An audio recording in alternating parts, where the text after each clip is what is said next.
comenzar entonces. Lo que vamos a ver hoy es estudios complementarios de la función renal y del medio interno. Cuál es el laboratorio de rutina que se pide cuando estamos pensando que nuestro paciente ingresa con alguna patología que pueda impactar sobre el medio interno. Vamos a hablar en particular del estado ácido-base, el oxígeno, algunos procedimientos diagnósticos para ver estas alteraciones y cuáles son las fórmulas que se utilizan. Cuando hablamos de laboratorio de rutina, en realidad en el medio interno a estado ácido-base, y se pone guión gases en sangre porque en realidad la presión de oxígeno no está incluido dentro del estado ácido-base, si bien de rutina se informa, pero cuando ustedes hacen la solicitud médica tendrán que indicar estado ácido-base guión PO2. Ionograma sérico y urinario, en la rutina lo que se dosa es sodio y potasio. En algunos casos, según la patología, ustedes necesitarán también del dosaje de cloro y esto se tiene que pedir de manera separada. Glucemia, uremia, hematocrito y una serie de estudios más que va a depender de la sintomatología con la que ingrese su paciente. Entonces, cuando uno ve las causas de acidemia, esto es el aumento en la concentración de protones, que nosotros lo vamos a informar en el laboratorio como una disminución del pH, son diversas las causas que pueden llevar a esta disminución del pH. Aquellas que están asociadas al aumento de la concentración del dióxido de carbono, como ser depresión del sistema nervioso central, trastornos musculares o lesiones pulmonares. Entonces, en este contexto, ustedes dirán, bueno, aparte del ácido base, si lo estoy pensando en una depresión del sistema nervioso y una intoxicación con algún medicamento que me pueda dar este efecto, podré pedir también el dosaje de esa droga, por ejemplo. Si yo tengo como posible causa el aumento en la ingesta de ácido y podré evaluar la presencia del tóxico. Si estoy pensando en una diabetes o en una acidosis láctica, a mi estado ácido-base ionograma le agregaré obviamente el pedido de glucemia, el pedido de orina completa para detectar bajos cetónicos, si estoy pensando en una diabetes sumado a la glucosuria, lactato, si estoy pensando en una acidosis láctica, y así sucesivamente mi análisis de rutina dependerá de cuáles son las patologías que yo estoy queriendo indagar. Las otras causas que me aumentan la concentración de protones tienen que ver con la disminución de la capacidad buffer, esto es la acidosis tubular proximal, el déficit de anhidrasa carbónica, la diarrea, de excelencia porque por ahí se pierde bicarbonato, diuréticos que inhiben la anhidrasa carbónica, por ejemplo la acetazolamida, o bien aquellos que van asociados a la disminución en la eliminación de hidrogeniones, que son la insuficiencia renal, la insuficiencia hepática o la acidosis tubular distal. Si lo que estamos pensando es una alcalemia, porque vemos patrones asociados a disminución en la concentración de protones, esto es aumento del pH, vamos a buscar todas aquellas que me provocan disminución de la concentración de dióxido de carbono, de la presión, perdón, de dióxido de carbono. Recuerden siempre que la presión de dióxido de carbono es inversamente proporcional a la ventilación alveolar. Entonces, si yo estoy en un cuadro donde tengo aumento de la ventilación alveolar, lo que voy a estar esperando en un resultado del ácido base es una PCO2 baja. ¿Cuáles son las causas que me pueden provocar el aumento de la ventilación alveolar? Excitación, drogas que estimulan el sistema nervioso central, el que el paciente esté en un respirador, esto en la terapia intensiva es frecuente, la situación de alcalemia, por la frecuencia a la que se le pone al paciente en el respirador, fiebre, embarazo, sobre todo en la primogesta, y lesiones pulmonares. Aumento en la ingesta de bases, álcalis, aumento en este caso de la capacidad por diuréticos que inhiben la reabsorción de cloro, por ejemplo la furosemida. También este es un diurético que se usa mucho en la terapia intensiva, otra de las causas que conllevan a la alcalemia propio de este tipo de pacientes. Aumento en la eliminación de hidrogeniones, como ser el hiperaldosteronismo, Cushing, vómitos, el uso de sonda nasogástrica con el paciente o la hipocalemia. Entonces, lo importante de la diapo anterior y de esta es que ustedes vean que el cuadro de análisis que van a pedir va a depender de la patología que están pensando que tiene su paciente. Entonces, en base a eso le irán agregando un análisis work. En algunos casos lo harán en primera instancia, en otros casos lo podrán hacer cuando ya empiecen a estudiar al paciente. Por ejemplo, si estoy pensando en un hiperaldosteronismo como causante de mi alcalemia, no lo voy a pedir en una guardia, pero cuando yo avance en el estudio del paciente le podré pedir el estudio de aldosterona, el dosaje de aldosterona, o de cortisol si estuviese pensando en un Cushing. Entonces, cuando hablamos de estado ácido base y de PCO2, tenemos que saber que hay parámetros que se miden en los equipos que usamos actualmente en los laboratorios y hay otros que son calculados. ¿Por qué es importante que uno tenga claro esto o que ustedes tengan claro esto? Porque al momento de interpretar un resultado, tienen que poder ver que hay coherencia en el resultado que están recibiendo. Recordarán de sus primeros años que nosotros traducimos esa concentración de hidrogeniones que hay en la sangre a un valor de pH utilizando la ecuación de Henderson-Hasselbalch. La ecuación lo que vincula es la dupla bicarbonato y en vez de hablar de ácido carbónico, hablamos de presión de dióxido de carbono. Entonces ponemos en el numerador bicarbonato, en el denominador la presión de dióxido de carbono, multiplicado por 0,03, que es el coeficiente de difusibilidad del gas en la sangre. El logaritmo de ese cociente es al que se le suma el pK de la dupla bicarbonato-dióxido de carbono en este caso.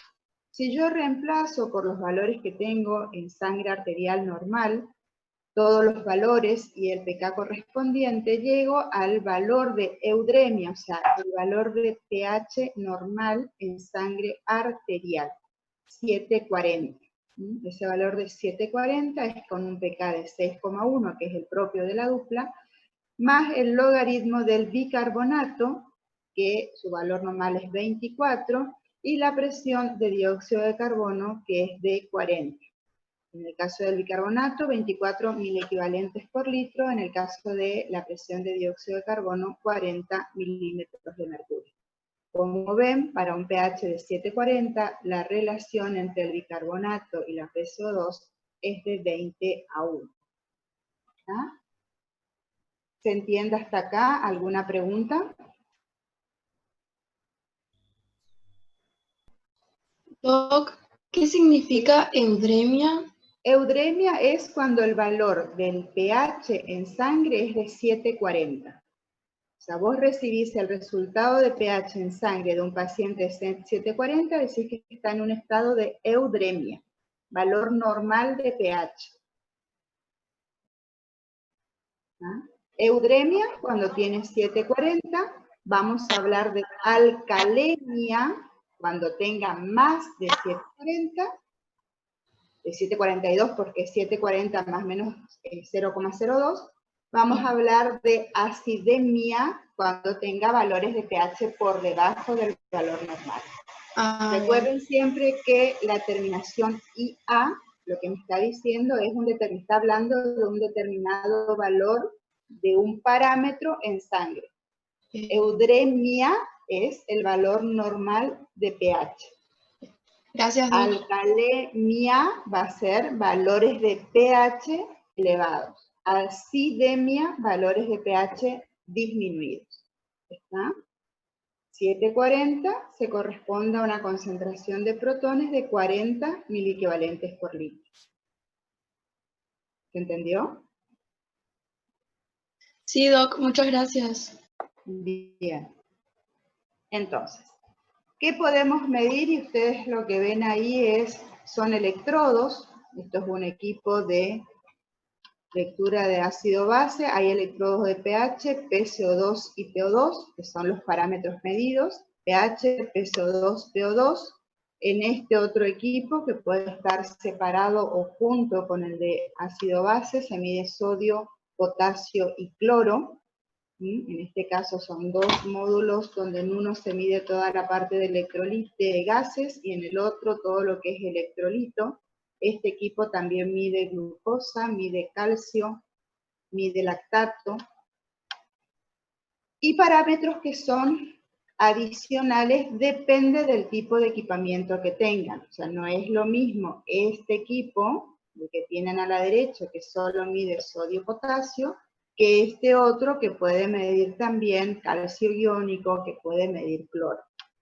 Pero ustedes ven acá toda la batería de cosas que podemos tener disponibles. Ustedes siempre que pidan un análisis tienen que acercarse al laboratorio y preguntar qué tipo de equipamiento es el que disponen para saber qué análisis pueden pedir.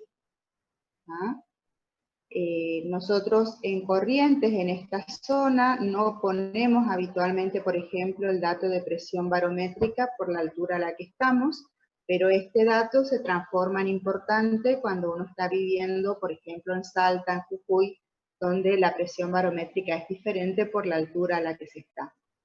La saturación de oxígeno es un dato que puede medirse en algún tipo de equipos o puede calcularse a partir del valor de pH y de PO2. Calcio iónico, si ustedes vieron ya algo de calcio en fisiología, supongo que habrán visto calcio, la forma en que... Muy poco. ¿Saben cuando piden calcemia, qué calcio es el que les están dosando en el laboratorio, qué calcio le van a informar, qué valor normal tiene?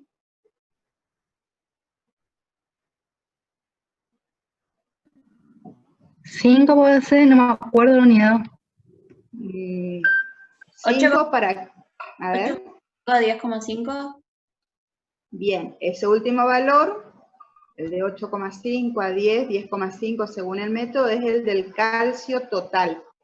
Pero acuérdense que el calcio se transporta, una parte unida a proteínas, otra parte unido a otros, formando quelatos, a otros aniones, y una parte que es libre, que es la que es el calcio iónico.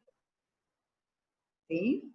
De esos tres tipos de calcio, por decirlo así, el que va quelado, el que va unido a proteína, el que va libre, ¿cuál es el que interviene en los procesos metabólicos, en la interacción con la membrana celular? El libre. El libre, el calcio iónico, el calcio 2+, ¿sí? La rutina, en el laboratorio de rutina, el laboratorio me informa el calcio total. Me va a informar 9 miligramos por decilitro de calcio. Si mi paciente no tiene patologías asociadas a la homeostasis del calcio, yo puedo inferir que el porcentaje de calcio iónico es normal, ¿sí? Pero si yo tengo algún otro tipo de patología, puede ocurrir que mi valor de calcio total no necesariamente represente o yo pueda inferir cuánto tengo de calcio iónico. Entonces, en determinadas patologías o cuando yo estoy pensando que mi paciente tiene un problema con el calcio libre, necesito pedir calcio iónico, no calcio total. ¿Se entiende? Para poder interpretar correctamente cómo está el calcio en ese paciente. ¿Está? Si no me contestan, no sé si entienden o no entienden. Bien. Entonces, lactato voy a pedir si te pensas. Sí. Perdón, ¿y la fórmula de corrección del calcio? Eso nos habían explicado en bioquímica, aunque no me acuerdo mucho. Bien. La fórmula de corrección del calcio tiene que ver justamente por esto. La parte que va a estar libre va a depender, entre otras cosas, por ejemplo, de la cantidad de proteínas que yo tenga en sangre, ¿sí? Porque una parte del calcio total va unido a proteínas. Entonces, si yo estoy ante una situación donde tengo más o menos proteínas, eso también me va a afectar a la cantidad de calcio que yo tenga en sangre, libre, ¿se entiende? Por un lado. Por otro lado, si ustedes se acuerdan, ¿cuál es uno de los primeros mecanismos que tenía el cuerpo para amortizar el aumento de iones en sangre?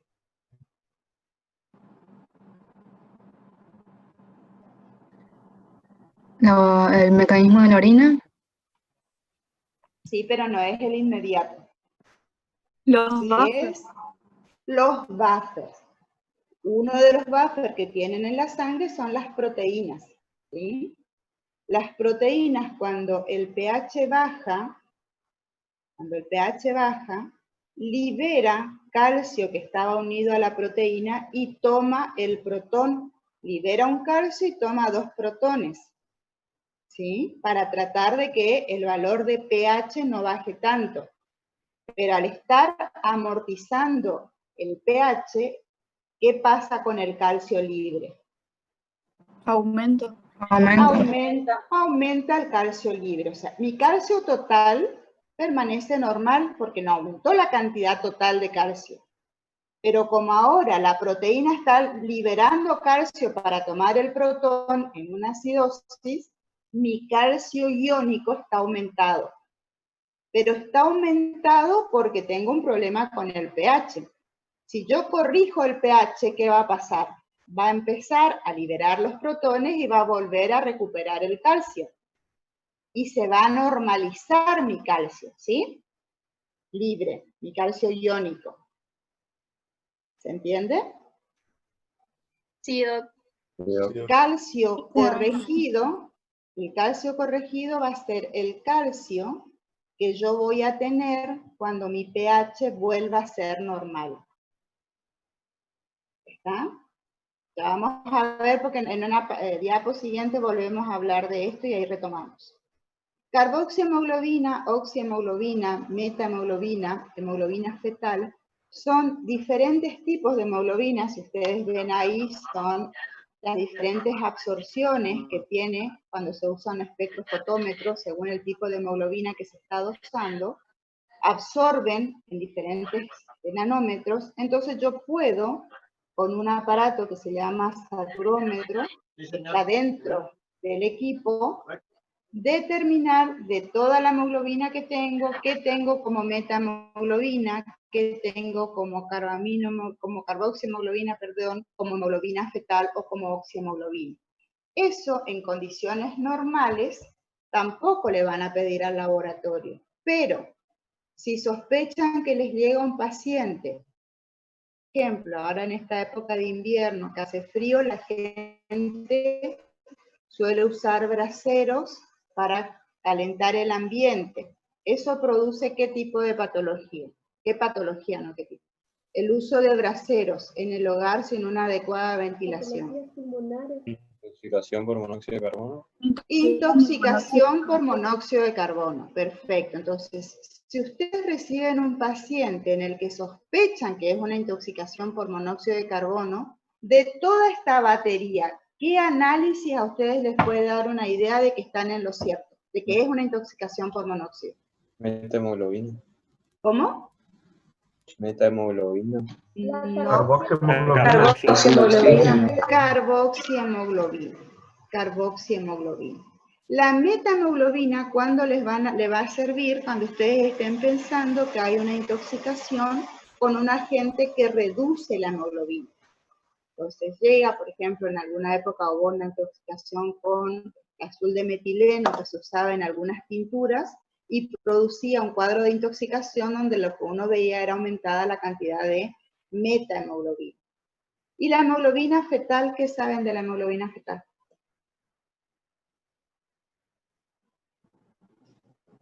Hay patologías como las beta-talasemias donde el equilibrio entre las hemoglobinas está desproporcional y produce ciertas patologías. ¿Y puede ser que tiene mayor afinidad por el oxígeno? Claro, Exacto. la fetal tiene mayor afinidad, sí. Exacto, la hemoglobina fetal tiene mayor afinidad porque el feto necesita que su hemoglobina capte más oxígeno que la hemoglobina de la mamá, ¿sí? Una vez que el bebé nace, esa hemoglobina fetal va disminuyendo su cantidad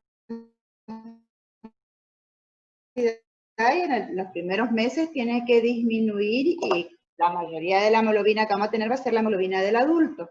Ahora, hay algunas enfermedades, hay una enfermedad que es la persistencia de la hemoglobina fetal, donde el chico no hace esta progresión a hemoglobina del adulto, sino que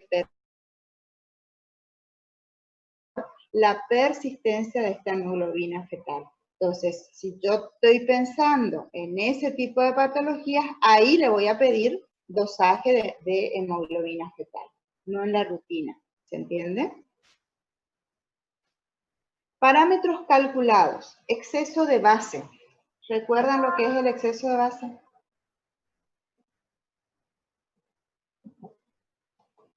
¿O vieron ya lo que es exceso de base?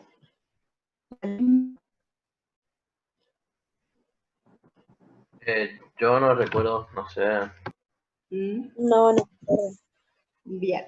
A ver, exceso de base son los 1000 equivalentes de ácido o de base que tendrían que agregar a la sangre arterial a una PCO2 de 40 milímetros de mercurio para llevar su pH a 7. ¿Está? Repito, 1000 equivalentes de ácido o de base que tendría que agregar a la sangre arterial a una PCO2 de 40 milímetros de mercurio para que su pH vuelva a ser de 7,40. ¿no? El valor de exceso de base normal es de 0 más menos 2. O sea, cuando yo tengo pH 7,40, obvio que no tengo que agregarle ni ácido ni base. ¿está? Pero si yo tengo un pH de 7,20, me están faltando bases. Si yo tengo un pH de 7,60, me están sobrando bases. Entonces yo voy a tener excesos de bases negativos o positivos según sea el caso. CO2 total es una medición que a veces algunos laboratorios informan que lo único que hacen es aportar un poco más de información porque me muestra todas las formas en las que la CO2 puede ser transportado en sangre, tiene un valor un poquito superior a lo que es el valor normal de bicarbonato. Bicarbonato, como ven, es un parámetro que no se mide, sino que se calcula usando la fórmula de Henderson-Hasselbalch a partir de la medición de pH y de PCO2. Después tenemos pH, PCO2 y PO2 corregidos a temperatura del paciente. ¿Qué significa esto? Todas las mediciones de estos parámetros en ese equipo que vimos en las diapos anteriores se hacen en una cámara que está a 37 grados Celsius, la temperatura que se asume normal para el paciente. ¿está? Mide a 37 grados. Ahora, en algunas situaciones el paciente no está a 37 grados.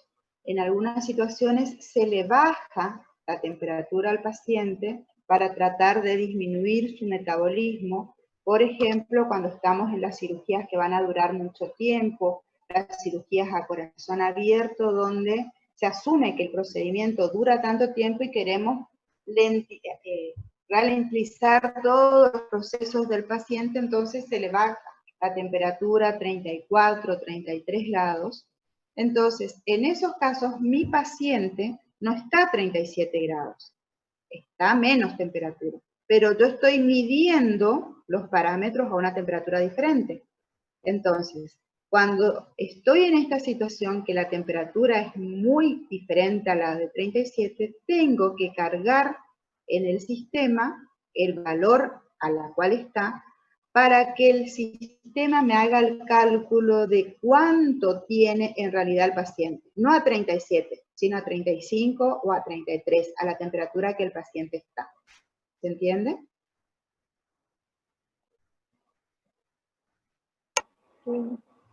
¿Sí? Sí, doctora. Bien. Sí, sí. Bien. P50. ¿Se acuerdan qué es? Esta sí seguro lo vieron en fisio probablemente. La presión parcial necesaria para llegar al 50% de la saturación de oxígeno.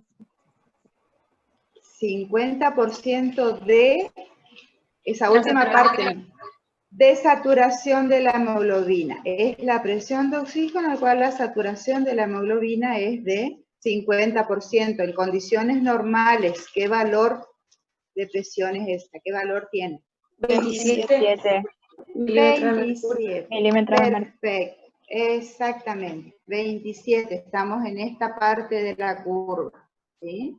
Ahora, hay situaciones donde mi curva se puede desviar hacia la derecha o se puede desviar hacia la izquierda, y esa desviación de mi curva de hemoglobina yo la voy a notar mirando la P50. Si mi P50 en vez de ser 27 es 33, yo sé que mi curva está desplazada hacia la derecha y tendré que ver todos los factores que me desplazan la curva a la derecha.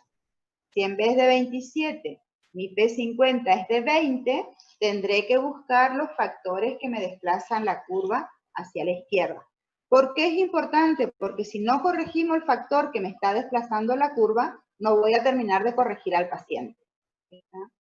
El calcio normalizado es lo que hablábamos recién respecto al calcio corregido, ¿sí? Es cuando yo tengo valores alterados de calcio iónico que no tienen que ver con problemas del calcio, sino que son una consecuencia de la alteración del pH, ¿sí? Si yo corrijo el pH, se corrige el valor del calcio.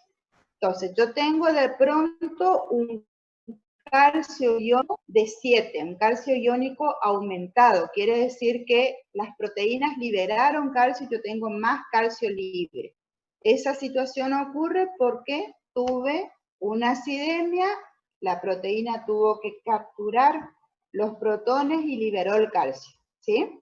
Ahora, cuando yo corrija el pH, va a volver la proteína a tomar el calcio y a lo mejor mi calcio vuelve a su valor normal. Cuando yo mire el calcio normalizado, va a tener un valor normal. Cuando el pH vuelva a ser 7,40. Ahora, si yo miro el calcio normalizado, cuando el pH tendría que estar 7,40 y mi calcio normalizado está anormal, está o más alto o más bajo del valor normal, yo sé que aparte de tener un problema con el pH, tengo un problema con el calcio. ¿Está? Porque normalizando el pH no se normaliza el calcio. ¿No? La diferencia A es la diferencia alveolo arterial. Esta diferencia es normal y se debe a los shunt, a los cortocircuitos que yo tengo por algunos vasos que no se oxigenan cuando pasan por el pulmón. Entonces siempre hay una pequeña diferencia entre el valor de la presión de oxígeno a nivel del alveolo y la presión de oxígeno a nivel de la sangre arterial. Si yo esta diferencia alveolo arterial la tengo aumentada, me está hablando de que tengo un problema con la difusión a través de mi membrana alveolo capilar. Anion gap, ¿alguien sabe qué es? ¿A qué se llama anion gap?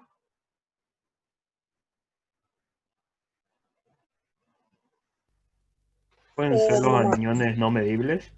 ¿O que no se miden Exacto. normalmente? Perfecto. Son los aniones que no se miden normalmente. Correcto. ¿Se acuerdan cuál es el valor? 12 más menos 2. 12 más menos 2. Perfecto. 12 más menos 2. Ahí tenemos. Ustedes saben que siempre tiene que haber una electroneutralidad en los compartimentos, entonces la cantidad total de cationes que yo tengo es igual a la cantidad de aniones, por eso es eléctricamente neutro.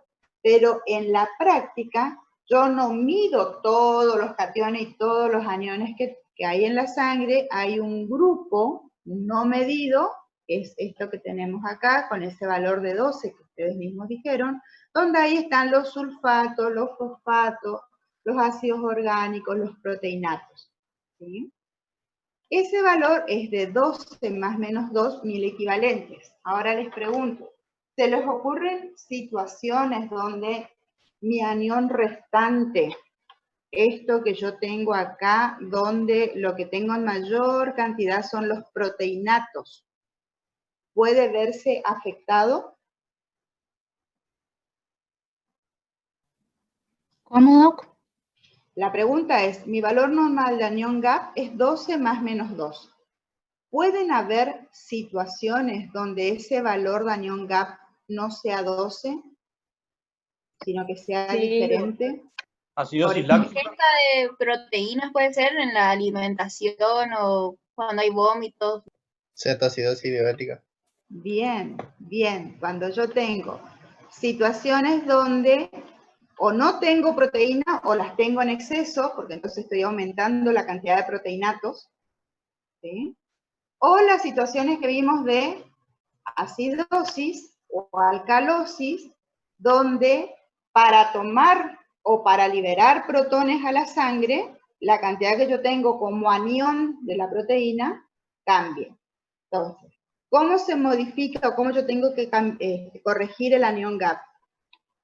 Las proteínas totales, cuando aumentan 1 gramo, o sea, cuando mi proteína total en vez de tener 6,5 tengo 7,5, o si hice dosaje de albúmina, en vez de 4 tengo 5, mi anión GAP ya no va a ser 12 más menos 2, sino va a ser 14 más menos 2. Si en cambio, en vez de tener 4, yo tengo 3 de proteína, en vez de tener 12 más menos 2 como valor normal, voy a tener 10 más menos 2. Esto, si bien parece un detalle un poco fino, es importante cuando yo tengo que clasificar las acidosis con anión restante normal o aumentado, cuando estoy muy en el límite. Cuando yo estoy con un valor de 10, cuando estoy con un valor de 14 de GAP, donde si el valor de GAP normal para ese paciente es 12, 14 todavía sigue siendo normal. Pero si se daba alguna de estas circunstancias y mi anión GAP en ese paciente, en vez de ser 12 más menos 2, era 10 más menos 2, 14 ya es un valor aumentado. ¿Se entiende? Entonces, cuando estoy muy cerquita del 12 es donde yo tengo que entrar a mirar qué pasa con las proteínas y qué pasa con mi valor de pH. En la acidosis, si yo tengo entre 7,20 y 7,30, tengo que restarle 1. Si estoy entre 7,10 y 7,20, tengo que restarle 2. Y si estoy con menos de 7,10 de pH, tengo que restarle 3. Entonces, fíjense, un paciente que tenga 7,05 de pH, ya no tiene un GAP de 12 más menos 2 como normal. Ese paciente con un pH de 7,05, que está por debajo de 7,10, para ese paciente su GAP normal esperado es de 9 más menos 2. O sea, puede ir de 7 a 11. ¿Me entienden? En la alcalosis hacemos al revés. Entre 7,50 y 7,60 le vamos a sumar 3. Entre 7,60 y 7,70 le vamos a sumar 4. Y cuando tenga más de 7,70 le tendremos que sumar 5. Entonces, para ese paciente con una alcalosis de 7,70, en vez de ser 12 el valor normal, yo ya voy a tener que pensar en 17 más menos 2. Bien. ¿Alguna duda acá?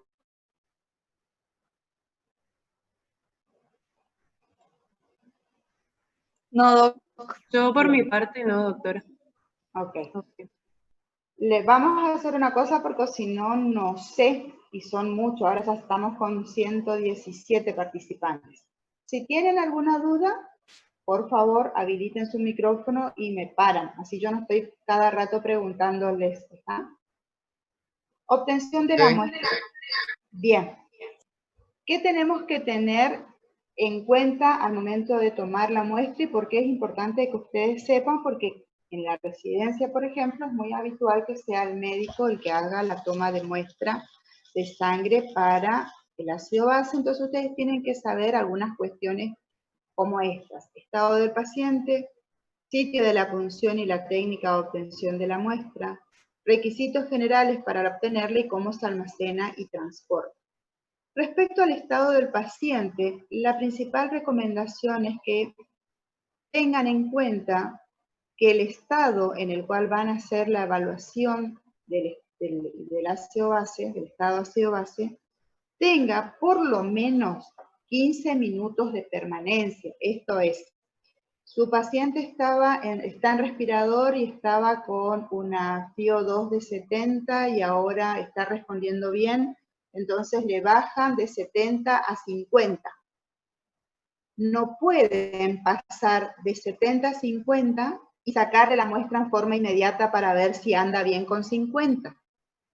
Tienen que esperar por lo menos 15 minutos, si esperan media hora incluso es mejor, y recién ahí le tomo la muestra para ver si el paciente responde bien con una FiO2 de 50. ¿Ah?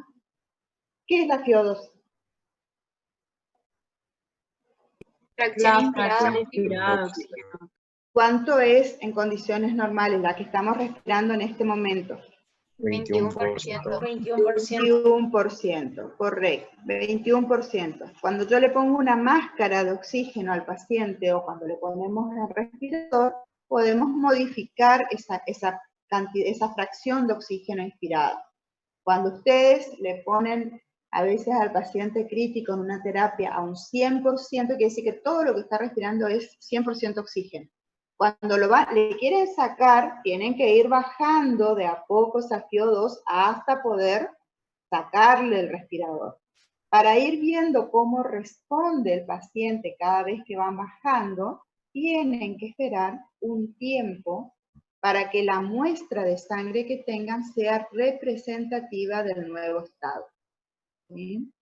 El paciente estuvo en quirófano con una FiO2 súper alta, sale del quirófano, lo llevan a la sala, tienen que esperar por lo menos 15 minutos para tomarle la muestra y ver cómo está después que salió del quirófano, porque si no todavía están evaluando el estado anterior. Necesitamos que pase un cierto tiempo para que la sangre me muestre lo que le está pasando en el nuevo estado al paciente, ¿no? Esto es lo mismo, ustedes tienen un paciente renal, de repente quieren saber cómo está su bicarbonato, porque estamos viendo justamente cómo está la parte de su patología, y el chico antes de que se le haga la extracción estuvo llorando, lo tuvieron que correr para agarrarlo y viene llorando, gritando, hiperventilando. Esa situación, y en forma inmediata le sacan sangre. ¿Esa muestra va a ser representativa de su paciente? No. ¿Por qué? No, correcto. ¿Por qué? Si está hiperventilando, aumenta la presión aumenta la acidez, el dióxido de carbono. Está hiperventilando, aumenta la presión de dióxido. Aumenta la eliminación de dióxido de carbono, entonces disminuye la presión y posiblemente vaya a aumentar el pH. Exactamente, acuérdense, la ventilación alveolar es inversamente proporcional. Esto es, aumenta la ventilación, disminuye el dióxido.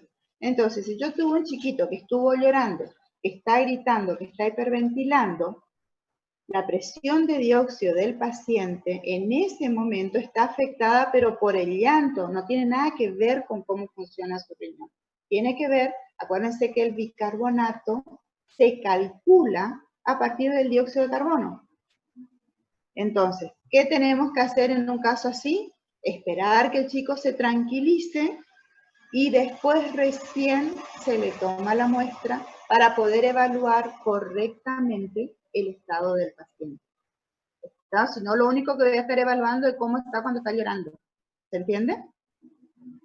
Sitio de la punción y técnica de obtención de muestra. Pueden tomar las muestras con jeringa, en tubos capilares o de un catéter arterial. El catéter se usa mucho cuando el paciente está sobre todo en una terapia intensiva para no punzar la arteria tantas veces. La muestra por elección es sangre arterial, aunque en algunos casos puede ser válida la muestra venosa. Por ejemplo, cuando nosotros queremos evaluar el consumo de oxígeno del paciente, se toma muestra en forma simultánea de sangre arterial y de sangre venosa, porque entonces yo puedo ver cuánto de oxígeno tenía la arterial y cuánto de oxígeno tiene la venosa, y a partir de esa diferencia estimar cuánto está consumiendo de oxígeno. Entonces, en esos casos también se saca venosa para hacer un ácido base. En otros casos, como el que les decía recién, de un paciente renal, donde yo sé que el problema no es respiratorio, donde lo que a mí me interesa evaluar es el bicarbonato, yo puedo inferirlo a través de una muestra de sangre venosa, porque la principal diferencia entre una y otra tiene que ver con la presión de oxígeno, porque depende del lugar, de qué vena yo tome la muestra, va a ser el valor de PO2 que tengo. A diferencia de la sangre arterial, que yo la puedo tomar en cualquier arteria y tengo un único valor de PO2. Pero si a mí no me interesa o yo ya le hice una primera muestra, ya sé que mi paciente no tiene ningún tipo de patología respiratoria, yo puedo tener una primera muestra con sangre arterial y los seguimientos posteriores hacerle con sangre venosa. En las terapias intensivas, donde habitualmente el paciente tiene trastornos respiratorios o está en un respirador o está en alguna condición que me afecta a la parte ventilatoria, sí, lo usual es sangre arterial. ¿Qué consideraciones tienen que tener al momento de hacer? Bueno, el lugar más frecuente de toma de muestra, el más fácil y el menos doloroso, según refieren los pacientes, es la arteria radial. Si ustedes apoyan sus dos dedos de la mano que tenga mejor sensibilidad en los dedos, sobre el canal radial de la mano opuesta pueden sentir cómo late la arteria radial. La punción se hace inclinado, un poquito inclinado, entre los dos puntos donde yo estoy sintiendo que late la arteria. Otro punto donde se puede hacer la toma de muestra es en la humeral. Si ustedes van hacia su brazo, en la parte interna del brazo, por arriba del codo, por arriba del codo, sienten el huesito y van hacia adentro. Por arriba del pliegue del codo deberían poder sentir su arteria humeral, es una arteria grande, late bien, de fácil acceso. La otra arteria de la cual pueden tomar es la femoral. La femoral es una arteria grande, late muy bien, así que es muy habitual que se elija como sitio de extracción. Sin embargo, los pacientes refieren que es la que más molestia les ocasiona, sobre todo por el lugar en la que está. Estamos hablando de la ingle, que ya per se es un lugar más sensible que la muñeca. Otros lugares como la pedia, si ustedes se miran el pie entre el dedito gordo y el siguiente y van hacia atrás, pueden sentir cómo pulsa la arteria pedia. La pedia es un lugar que suele optarse cuando yo tengo pacientes, por ejemplo, muy obesos. El paciente muy obeso puede complicarse, poder sentirle la pulsación en la humeral, por ejemplo, o en un paciente que esté muy edematizado. Entonces, en estos lugares, como la pedia, por ahí es más fácil de sentir cómo late. Un cuidado que tenemos que tener al elegir la arteria es que haya circulación colateral, por eso la radial es la primera en elegirse, porque yo tengo del otro lado la arteria cubital. Entonces, una prueba que puede hacerse es la prueba de Hallen para confirmar que yo tengo la arteria cubital funcionando bien, y eso me habilita a poder usar la radial sin ningún tipo de problema. En menores, por ejemplo, en niñitos, la arteria femoral no se toca porque es la única que irriga miembro inferior, así que no se toca bajo ninguna circunstancia. La extracción capilar se usa en los neonatos, se utilizan este tipo de capilares que son un poquito más gorditos que los capilares para hematocrito. Tienen en su interior heparina, ya vienen heparinizados, que es el anticoagulante que se utiliza para este tipo de muestras. Se hace una previa irrigación en esa zona del piecito, fíjense, siempre se punza los laterales del pie. El lugar de elección es esta zona, el taloncito al costado. Nunca se punza en la parte posterior del talón porque está muy cerquita del hueso y eso puede provocarle un daño permanente al bebé. En la extracción capilar, estos son los pasos. Primero se hace una pequeña calefacción, se le calienta un poquito el taloncito al bebé, habitualmente se usa agua tibia. Agua tibia, no caliente, la piel del bebé es muy sensible, así que si nos pasamos un poco con la temperatura se le puede quemar el taloncito, así que hay que tener cuidado con eso. Una vez que esté calentito el pie, esto es para aumentar la irrigación, se desinfecta, se le punza, esto es una lanceta, es un dispositivo que tiene una punta, entonces uno hace un golpe fuerte y lo único que entra es la punta de la lanceta. Se vuelve a limpiar, entre este paso y el siguiente se vuelve a limpiar para eliminar cualquier resto de alcohol que pudiera haber y se empieza a cargar los capilares. Una vez que el capilar está completo, se introduce un imán y se cierran las dos aberturas, las dos puntas del capilar. El imán que va adentro va a permitir, cuando se va a hacer la determinación, mezclar adecuadamente la sangre. Perdón, lo que se introduce no es un imán, se introduce una barrita de hierro y el imán en la parte de afuera permite mover esa barrita de hierro. ¿Cómo se toma la muestra con los catéteres arteriales? El cuidado que tienen que tener en este caso es la purga, que se hace con una primer jeringa. Fíjense que se trabaja siempre con campo estéril. Esa primer jeringa lo único que hizo fue eliminar todo lo que pudiera haber de líquido en las zonas previas de las tubuladuras. Dejo al costado esa primer jeringa y pongo una segunda jeringa en la cual se hace la toma de muestra. Cuando ya obtuve la muestra, se vuelve a poner la sangre si estamos ante un bebé. En los adultos habitualmente esta primera jeringa se descarta. Cuando estamos con un chico, se le vuelve a poner para evitar provocarle anemia por iatrogenia. Anticoagulante de elección es la heparina. Hay jeringas comerciales que ya vienen con heparina sólida. Y si no, si son las jeringas comunes, se le pone un poquito de heparina líquida a partir del frasquito donde tengo la jeringa. El volumen de la solución de anticoagulante no debe exceder el 5% del volumen total de sangre que voy a tomar. Habitualmente, con la cantidad que se necesita para este tipo de análisis, basta que se tome un poquito del frasco, llevo el émbolo hacia atrás y luego descarto todo. Con lo que queda de heparina en la primera parte de la jeringa es suficiente. Si hay exceso de heparina, eso genera dilución, agregado de iones, porque en general es heparina de sodio, y la unión de iones a la heparina formando los quelatos. Hay que transportarla en condiciones de bioseguridad, no hay que ponerle ningún tipo de tapón que no sea sacándole la aguja, jamás reencapuchen las agujas porque está demostrado que es una de las formas en las que se producen accidentes por función de aguja o de punzo cortante, con todos los riesgos que eso significa.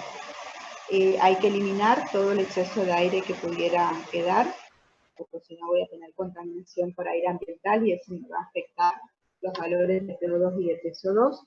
Se transporta en arabiosis, en agua con hielo. El agua con hielo baja la temperatura y con eso disminuimos el metabolismo celular. Bueno, ahí tienen una tabla con los valores normales de los distintos parámetros, tanto en sangre arterial como en sangre venosa. Vamos a ver un caso para ver cómo se hace la interpretación. ¿Alguna pregunta hasta acá antes de empezar con el caso? No, pero... Bien. Entonces tenemos un adolescente que viene a la urgencia en mal estado general, polimneico, diaforético. La madre refiere que el mismo tiene antecedentes familiares positivos para diabetes tipo 1. Se le pide una gasometría arterial y análisis de orina. Estos son los valores que se obtienen. Primera pregunta, y acá viene, ¿se acuerdan que hoy hablamos de eudemia? Y dijimos que cuando hablábamos de eudemia hacíamos referencia al pH, y si miramos el pH vamos a hablar de acidemia o de alcalemia. En este caso, pH de 7.20. ¿En qué situación Acidemia. estamos? Acidemia. Bien, los términos de acidosis o alcalosis los vamos a referir cuando lo que esté modificado o alterado sean la PCO2 o el bicarbonato. O sea, si mi PCO2 está alta o baja, o mi bicarbonato está alto o bajo, ahí voy a usar los términos de acidosis o alcalosis según corresponde. Entonces, fíjense en este caso, pH de 7.20. ¿Cuál de las dos variables, la PCO2 o el bicarbonato, podrían ser las responsables de ese descenso del pH? El bicarbonato. El bicarbonato. Perfecto, porque miro la PCO2 está baja, quiere decir que no es por PCO2. El bicarbonato está en 2, entonces sí voy a hablar de que hay una acidosis porque tengo mi bicarbonato disminuido. ¿No? pH acidemia. Si es el bicarbonato el que está disminuido, voy a estar hablando de algo metabólico o respiratorio. Metabólico. Metabólico. Entonces vamos a hablar de una acidosis metabólica. Acuérdense siempre que yo miro el trastorno primario, o sea, mi pH subió, bajó y miro qué pasa con el bicarbonato o con el dióxido. La compensación fisiológica siempre es que el otro parámetro se mueva en el mismo sentido. Entonces, mi acidosis es a causa de la disminución del bicarbonato. Lo que yo espero es que mi PCO2 disminuya. ¿Está? Y así con los otros parámetros. Entonces, en este caso tengo 7.20, bicarbonato de 12, mi PCO2 disminuyó, sí disminuyó. Ahora la pregunta que nos vamos a hacer es si disminuyó lo suficiente, si yo puedo hablar de una acidosis metabólica pura o si puedo estar ante una situación mixta. Entonces, ¿cómo voy a saber eso? Yo miro mi pH, está en 7.20. Miro y digo que es porque bajó el bicarbonato. Miro la PCO2 y veo que también bajó, entonces digo, está compensando. Entonces viene la pregunta, ¿lo que bajó del dióxido de carbono es lo suficiente o bajó de menos o bajó de más? O sea, el bicarbonato fisiológicamente esperado para esta situación de 7.20 y 12 es 24. Para saber eso tengo que usar las fórmulas de análisis. Tengo fórmulas de análisis para la acidosis respiratoria y la alcalosis acidosis respiratoria y una fórmula para la metabólica. ¿Por qué esta diferencia? Porque cuando yo estoy con un problema respiratorio, la compensación es renal, porque el que compensa es el bicarbonato y el bicarbonato se compensa por el riñón, entonces yo tengo una situación aguda donde la respuesta es menor y una situación crónica donde le di tiempo al riñón para que corrija, entonces mi bicarbonato tiene otro valor. Lo mismo en la alcalosis respiratoria. Un cuadro agudo, estoy hablando de pocas horas, algunos libros hablan de menos de 3 horas, otros libros hablan de menos de 6 horas, pero estamos hablando de un caso agudo. A ver, se le cayó la pileta o tuvo un accidente y tiene un traumatismo de tórax. Eso es algo que pasó recién y viene. Es algo agudo. Ahora, yo tengo un paciente que por años tiene algún tipo de... es un EPOC crónico y yo puedo pensar en una situación crónica donde mi riñón hace mucho se viene adaptando. Entonces voy a usar una fórmula o la otra según sea el caso. Acá estoy ante una acidosis metabólica, entonces lo que voy a mirar es cuál es la PCO2 esperada. La fórmula es 1,5 por la concentración de bicarbonato más 8. Mi bicarbonato era de ¿cuánto? 12. 12 más 8, perdón, 12 por 1,5. ¿Cuánto 10. es? ¿Cuánto sería la peso esperado en este caso? El resultado total es Ujú. ¿Cuánto es el resultado total? 26. 26. Más Y yo menos tengo dos. más menos Más 2. menos 2. Entonces, la PCO2 que tiene mi paciente, ¿está bien o está mal? Sí, compensaría, digamos. Está compensando, está compensando. Entonces voy a hablar de una acidosis metabólica pura. ¿Está? Acidosis metabólica pura. Ahora miro el exceso de base. ¿Qué exceso de base tengo?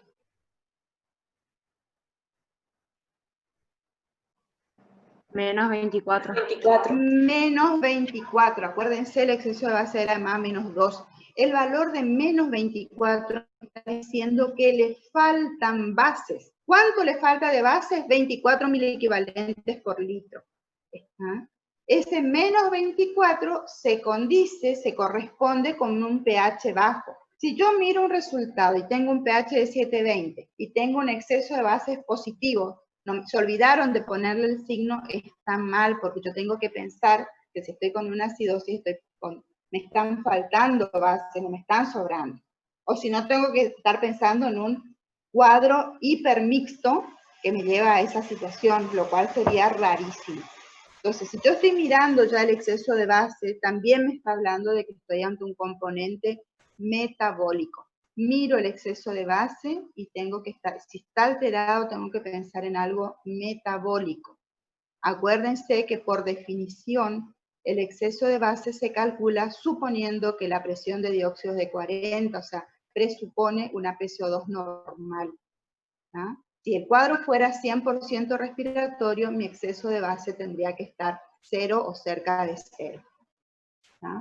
Se calcula la brecha aniónica. Entonces miramos los electrolitos, sodio menos cloro más bicarbonato, eso me da 40. Habíamos dicho que era 12 más menos 2, estamos en un cuadro de acidosis. ¿Se acuerdan de esto? Pero acá estamos entre 720 y 730, tendríamos que restarle solo un punto, estaríamos en 11, o sea que con 40, ¿se acuerdan lo que hoy les dije? Cuando estoy muy lejos del 12 ni hace falta que haga este análisis, lo hice para que vean cómo se usa. Con 40 no tengo duda que estoy ante una acidosis metabólica con GAP aumentado.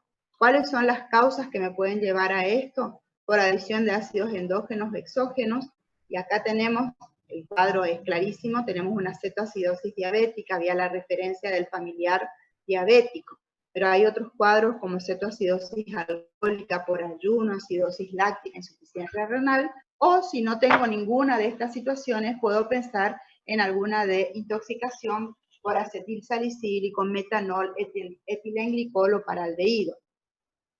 Si mi GAP da normal, voy a estar ante un cuadro de acidosis metabólica con GAP normal o hiperclorémica, y en esos casos, aparte de todos estos análisis, voy a tener que pedirle sodio, potasio y cloro urinario para calcular la brecha iónica, porque eso me va a permitir estimar si mi bicarbonato se está perdiendo por vía renal o extrarrenal. A veces no hace falta hacer el cálculo si la clínica de mi paciente y lo que me refiere el paciente como antecedente me deja saber que está, por ejemplo, con una diarrea o que el paciente ya tiene un problema renal. Entonces, nuestro cuadro de cetoacidosis diabética, si recordamos, la cetoacidosis se produce por la deficiencia de insulina con todos los problemas patológicos que ustedes conocen. El cuadro está al solo efecto de ver cómo todos los resultados de laboratorio se tienen que condecir con este cuadro. Yo voy a tener que encontrar glucemia alta, voy a encontrar cuando le haga la química en la orina glucosuria, voy a encontrar la acidosis metabólica, voy a ver alterados los electrolitos, voy a ver el cuadro de deshidratación por la diuresis osmótica y voy a ver cetonuria. Ahora, ¿qué pasa? Los cuerpos cetónicos es un conglomerado de acetona, acetoacético y beta-hidroxibutírico. En el laboratorio lo que se usa para determinar la presencia de cuerpos cetónicos son unas tiritas reactivas. Esas tiritas reactivas tienen unos indicadores que tienen nitroprusiato. El nitroprusiato no detecta beta-hidroxibutírico. Entonces, ustedes van a poder ver algunas situaciones donde el paciente, en una primera instancia, el paciente está re mal y ustedes tienen una cruz de cuerpo cetónico. Pasa el tiempo, pasan las horas, ustedes lo hidratan, le van corrigiendo el pH, le baja la insulina, le vuelven a hacer una orina y ahora resulta que en vez de tener una cruz de cuerpo cetónico, tiene 3 cruces de cuerpo cetónico. Esto que parece como que está peor, en realidad tiene que ver con la transformación de beta-hidroxibutírico a acetoacético. Y el acetoacético sí se dosa bien con el nitroprusiato. Esto se llama aumento paradójico en la detección de cetonas en orina, a pesar de la mejora clínico-metabólica. Otro análisis en el laboratorio, parte del ácido base, no quiero dejar de mencionarles, tiene que ver con el clearance de creatinina, que usamos como estimador de la velocidad de filtración glomerular. Recuerden que el clearance expresa la cantidad de mililitro de plasma que es depurado o aclarado de una determinada sustancia en la unidad de tiempo que tomamos minutos, después que esa sangre pasó por el glomérulo.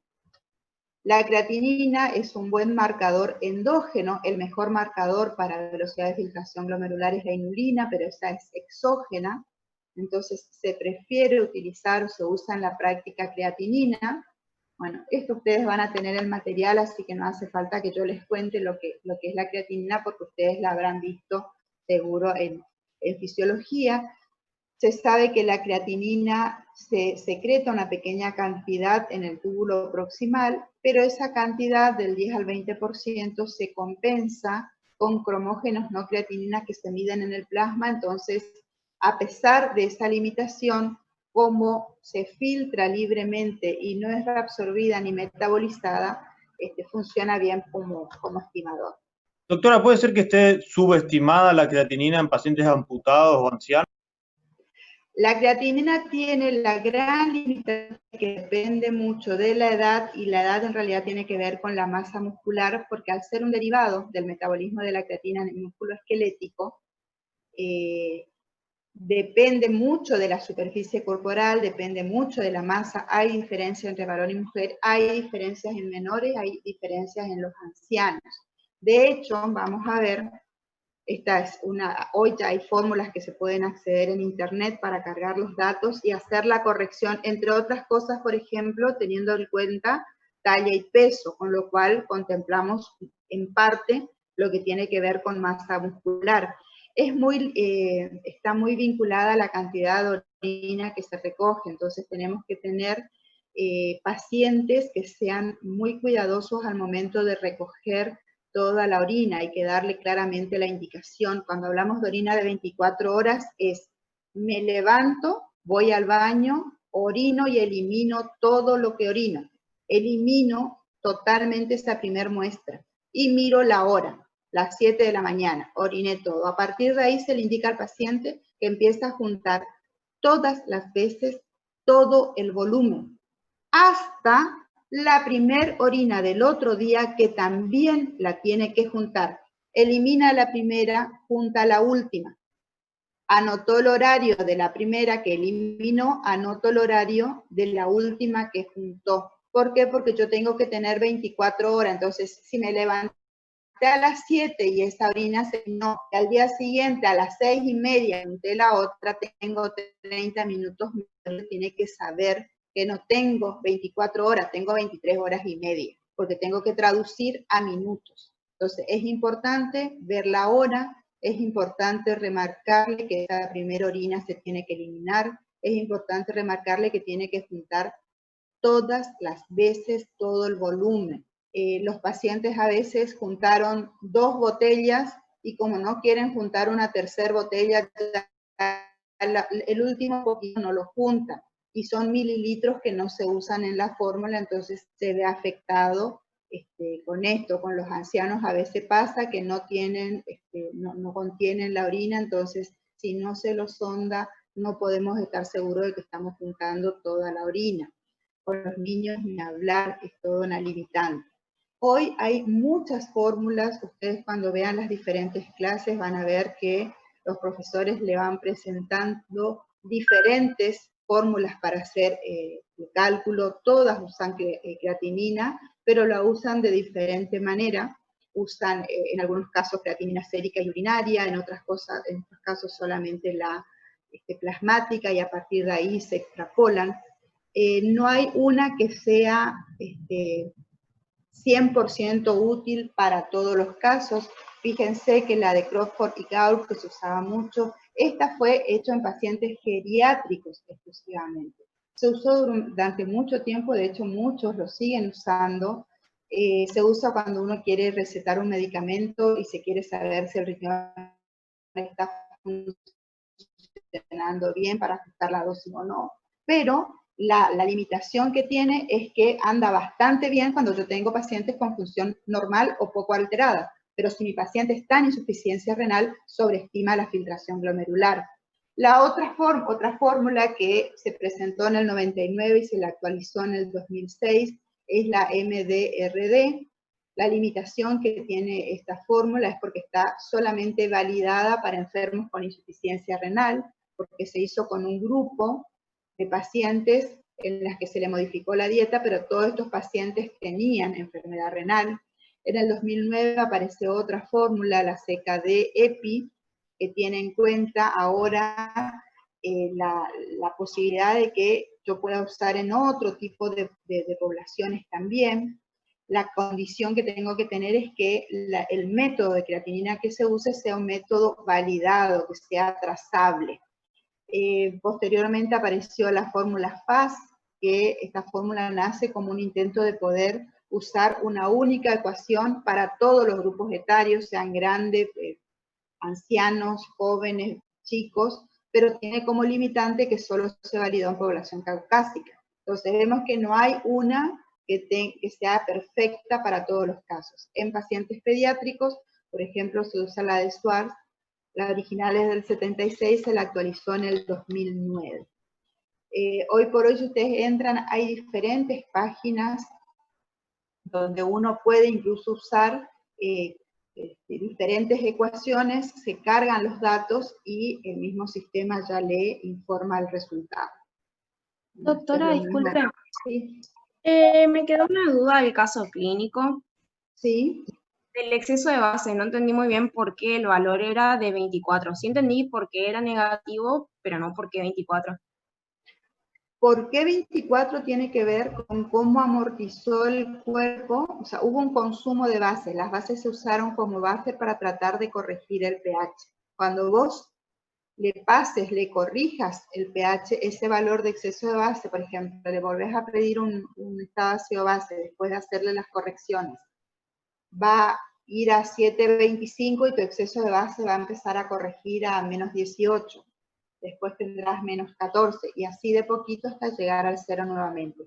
No hay, no tengo acá para mostrarte, hay fórmulas que te permiten calcular el exceso de base, hay un normograma, hoy los sistemas te calculan automáticamente, no es lineal, a eso me refiero. Uno de las grandes variables que va a influir en que vos tengas menos 24 o menos 20, tiene que ver, por ejemplo, con la cantidad de hemoglobina en el paciente, porque la hemoglobina es un muy buen buffer. Entonces, ese menos 24 no va a ser lo mismo si el paciente tiene una hemoglobina de 16 que si tiene una hemoglobina de 10. O sea, vos podés llegar a tener pacientes con 7,20 y valores diferentes de exceso de base porque uno está anémico y el otro no. ¿Está? Pero el dato, lo que te está mostrando cuando es negativo, hubo un consumo de bases que se tiene que restablecer para llevar de nuevo a 0 más menos 2. ¿Se entiende? Doctora, entonces, ¿el exceso de base tiene que ver con el pH? El exceso de base sí está relacionado con el pH. Si tú, a ver, ni siquiera normal, porque vos podés tener, a ver, uno puede tener un pH normal con acidosis y alcalosis, ¿sí? Porque la PSO puede estar tirando para un lado y el bicarbonato para otro cuando yo tengo trastornos. Ahí, a pesar de tener un pH normal, voy a tener un exceso de base alterado porque mi bicarbonato está alterado. ¿Ah? Y va a ser a expensa de que mi PCO2 también está alterada. Pero sí, el exceso de base, cuanto más se aleja de cero, el pH más alterado está. Vos tenés un pH de 760, vas a tener un exceso de base positivo, que en valor absoluto va a ser mayor que si tenés de 50. ¿Se entiende? Sí, Doc. Gracias. Pero siempre miren el exceso de base, porque si está alterado, busquen la alteración metabólica. Si el problema es 100% respiratorio, el exceso de base no tiene por qué estar alterado. ¿Ah?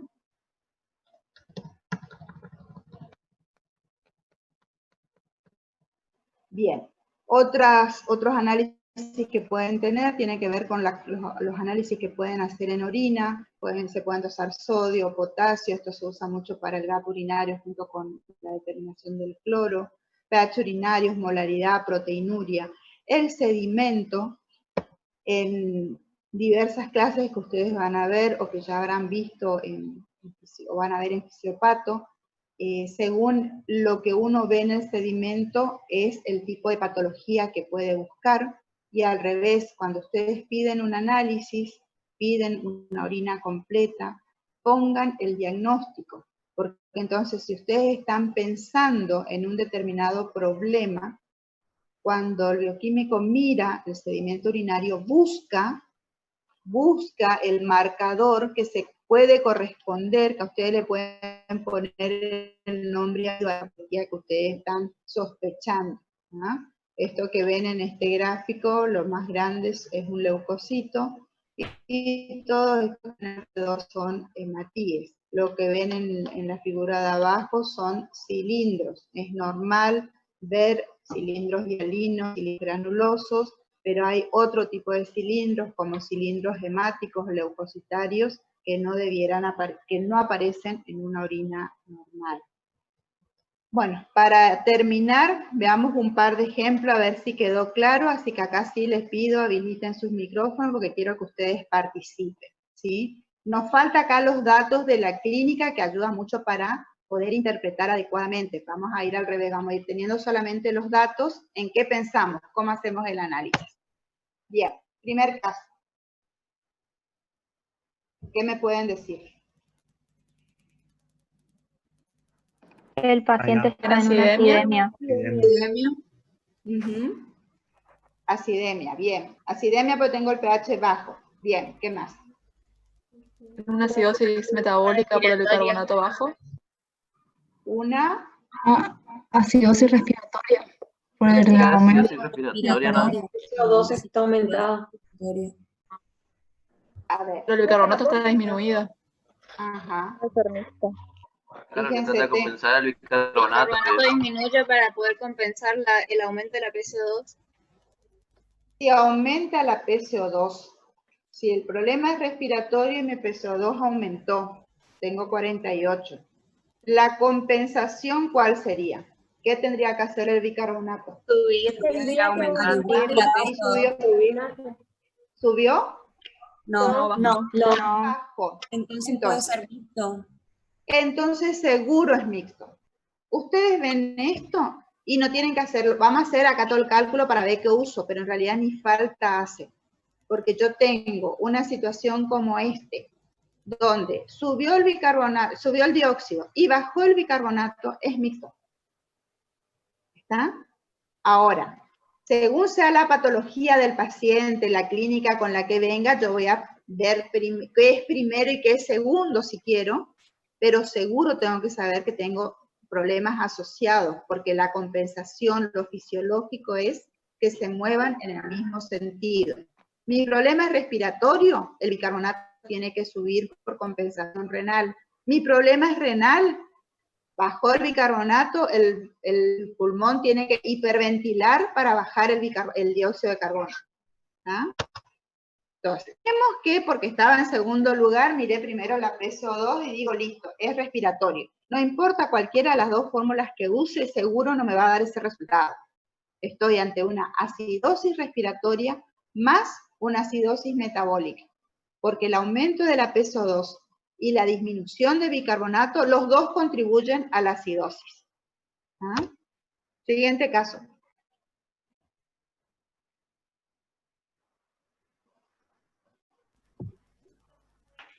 Una acidosis metabólica. También está en una acidemia.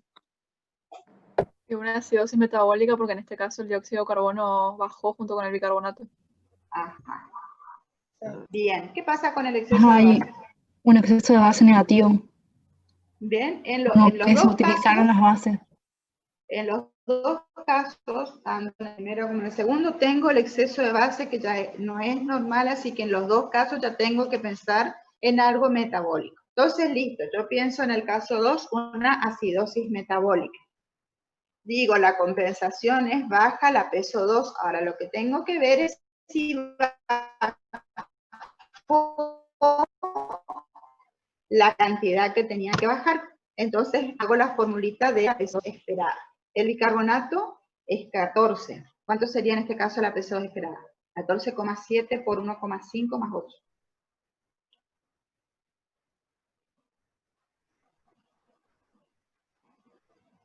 De 32. De 30 más menos 2. ¿Cuánto tenemos? Y está en 37. Entonces, ¿compensó o no compensó? No, no compensó. No compensó. Tenía que tenía que estar hiperventilando de tal manera que mi PCO2 baje a 32. Bajó solo a 37. Entonces, aparte de la acidosis metabólica, ¿qué tengo? Si mi PCO2 está más alta de lo que debería estar. Acidosis respiratoria. Acidosis respiratoria. Correcto. ¿Está? ¿Qué significa esto? Que tienen que buscar la acidosis respiratoria. ¿Ah? Busquen. Ven un caso como este, no se queden con que es metabólico y le corrijo lo metabólico y no, porque me está diciendo que por alguna razón no está ventilando lo que debería ventilar. ¿Está? Bien.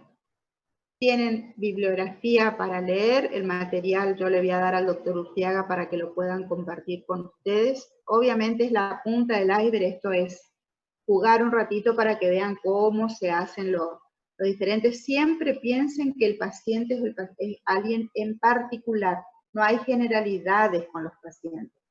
¿Sí? Yo tengo que ver siempre qué tengo como antecedente previo. Consume, fuma, toma, comió, no comió, vomitó, se cayó, se lastimó, lloró. O sea, todas las cuestiones, todos los antecedentes que le van a permitir hacer una correcta interpretación y sobre todo saber qué pedir para poder ayudar a la paciente. ¿Pregunta?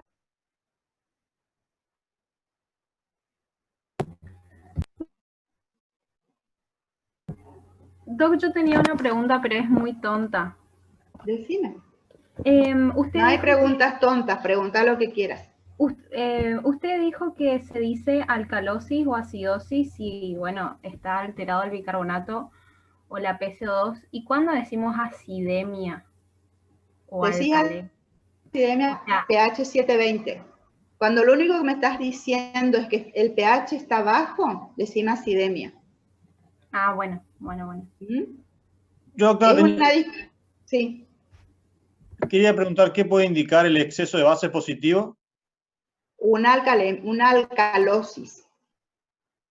Una alcalosis metabólica. La alcalosis metabólica va a cursar con un exceso de base positivo. Y ahí también tienen que saber lo máximo que puede leerlo es hasta menos 30 y hasta más 30. Entonces, si el paciente tiene valores extremos de pH, pueden encontrar situaciones donde les van a informar que es menor a menos 30 o mayor a más 30. Lo que les están diciendo es que hasta ahí el equipo lee. Cuando el paciente mejore, va a ir entrando en un marco que el equipo sí puede leer. Pero los límites de lectura para el exceso de base es más y menos 30. Ok, gracias. De nada. ¿Alguien más? Doctora, ¿podría repetir qué modifica el exceso de bases además del bicarbonato? A ver, el exceso de base te está mostrando qué están pasando con las bases. Entonces, todos los sistemas buffer del organismo son variables que van a influir en ese exceso de base. De todas esas variables, el principal, el que se toma como principal parámetro para los cálculos es la hemoglobina. Por eso los equipos, aparte de medir bicarbonato, aparte de, PCO2, pH y demás, el saturómetro te mide la hemoglobina porque eso te da una idea de la capacidad buffer que tiene el organismo y va a afectar al resultado del exceso de base. Por definición, el exceso de base son milequivalentes de ácido o de base que tenés que agregar a la sangre arterial, sangre que esté a una PCO2 de 40 milímetros de mercurio, o sea, estás diciendo que la sangre no tiene ninguna alteración de la PCO2, lo que tenés que agregarle de ácido de base para llevar el pH a 740. Demuestra lo que te está faltando de bases porque se consumió o lo que tenés en exceso de bases. Gracias, Doc. De nada. Bien, ¿alguna pregunta más?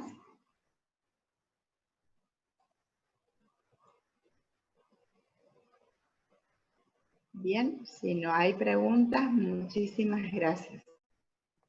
Gracias a usted, doctora. Gracias a usted, Doc. Gracias, Doc. Gracias, Doc.